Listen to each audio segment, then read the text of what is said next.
Gapo iti epekto ti Bagyo Amaymay na ilista ti sumagmamano nga insidente ti panagragay ti daga ken panaglayos kadagiti kalsada ija Ilocos Sur ken Ilocos Norte.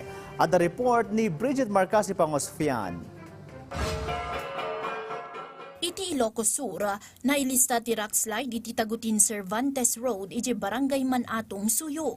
Gapo iti dayta, naisira ti dua alin ti kalsada ken temporaryo na isira iti amin nakita ti lugan.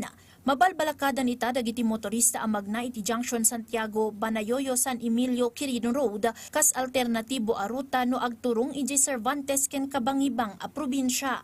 Nailista lang ti panaglayos iti Barangay Paltit, Badok, Ilocos Norte, anang apektar kadagiti kalsada iti lugar.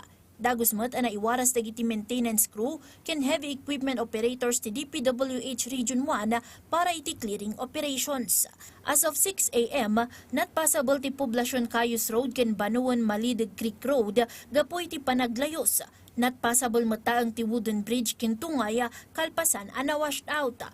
May balbalakad mo ti panaginayad a magna iti Skyline Quirino Road gapo iti minimal arak ken mudslide.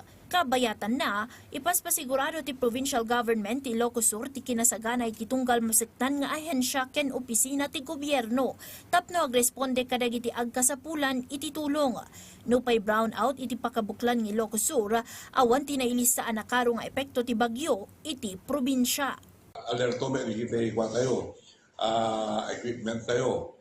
Aga po ti DPWH ken ti Provincial Engineering Office. Kastamer nga nakasagana may aming MDRRMO nga idadaulan ti PDRRMO ken ti Rural Health Unit. Nakumpirmar matla nga dadagiti nang ipatungpal iti preemptive evacuation iti Sigay, Vigan, Tagudin, Quirino, ken Santa.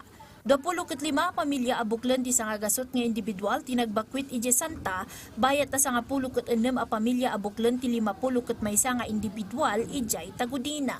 Kagiddan iti dayta, na ipanamnama tagtultuloy a panagwanawan ken monitoring dagiti maseknan para iti clearing operations a kasapulan kadagiti kalkalsada ken nakay pasigurado ti seguridad ti tunggal umili kabayatan ti bagyo. Bridget Marcasi Pangosfian para iti Pagilian.